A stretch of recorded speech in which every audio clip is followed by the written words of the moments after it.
यानंतर माजी विद्यार्थी संघाचे डॉक्टर जनक चौरे हे देखील 2 शब्द. सर्वांना माझा नमस्कार. आदरणीय व्यासपीठ, शाळेचे मुख्याध्यापक सोनवणे सर, मस्के मॅडम, ओराऊत मॅडम आणि माझे सर्व सहकारी, माझे सर्व आदरणीय शिक्षक आणि विद्यार्थ्यांनो, आज शाळेत हा कार्यक्रम, या कार्यक्रमासाठी मला तुम्ही आमंत्रित केलं याबद्दल मी तुम्हा सर्वांचे आभार व्यक्त. निरोप समारंभाचा कार्यक्रम नाहीच, हा कार्यक्रम तुम्हाला आहे की पुढे गेल्याच्या नंतर आता जसं शिक्षक छडी घेऊन तुमच्या मागे लागत होते, तुमच्या गृहपाठ चेक करीत होते, काय केले बघत होते, चुकलेलं उत्तर कसं बरोबर करायचं, 2ला 3 लिहिलं तर ते कसं सांगत होते, आता याच्यानंतर तसे शिक्षक भेटणार नाहीत.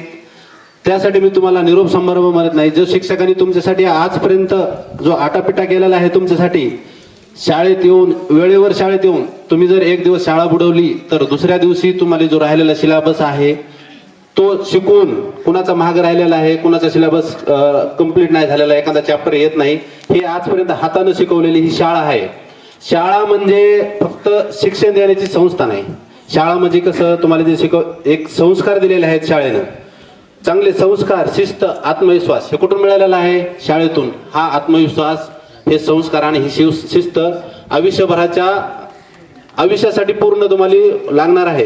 जर तुम्ही कॉलेजमध्ये गेलात तर कोणताही शिक्षक तुम्हाला ओळखणार नाही, पण आज ह्या शाळेमध्ये प्रत्येक शिक्षक, तुम्ही किती सुट्या मारतात, कधी शाळेत येतात, गणवेश घालतात का नाही, हे प्रत्येक शिक्षक ओळखतो. बरोबर आहे का? पुढं ज्यावेळेस तुम्ही कॉलेजला जाता आणि तुमचं काय चुकतंय, काय करतात, कोणीही पेपर दाखवणार नाही.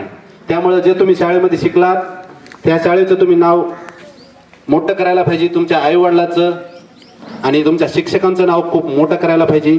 मी सर्व शाळाला आणि सर्व सर्वांना एकच विनंती करेन की सर, आपल्याला या शाळेमधून ऊसतोड कामगार मंजूर नाहीत करायचे, आपल्याला वाळू माफिया नाहीत करायचे. आपल्या शाळेतून आपल्याला पोलीस, शिक्षक, डॉक्टर, इंजिनियर असे अधिकारी तयार करायचे आहेत. यासाठी मॅडम शाळेने खूप प्रयत्न केलेले आहेत की गावात घरी जाऊन विद्यार्थी काय करतो, आई वडिलांच्या समोर जाऊन शिक्षकांनी त्यांना दाखवलं आहे की तुमच्या विद्यार्थ्याचे पेपर बघा, हे तुमच्या विद्यार्थ्याची कशी प्रगती आहे, कुठं चुकत आहे तुमचा विद्यार्थी.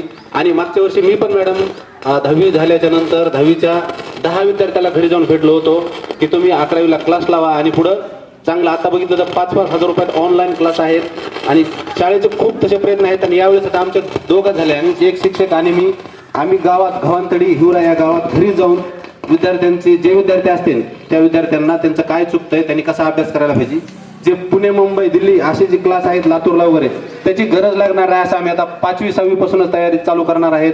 सर्व विद्यार्थ्यांना 10वीच्या तसंच 9वीच्या विद्यार्थ्यांनी 10वीत येण्यासाठी आणि जे 10वीचे विद्यार्थी आहेत 11वी 12वीचं त्यांनी मार्गदर्शन आम्ही सांगितलंच आहे की 10वीच्या विद्यार्थ्यांची एक तारीख सांगायची की त्या दिवशी त्यांनी जवळपास आपण 11वी 12वी पुढं काय स्कोप आहे, पोलीस भरतीसाठी काय करायला पाहिजे, कोणाला डॉक्टर व्हायचं असेल, कोणाला इंजिनियर व्हायचं असेल, त्यासाठी एक कार्यक्रम आयोजित केलेला आहे.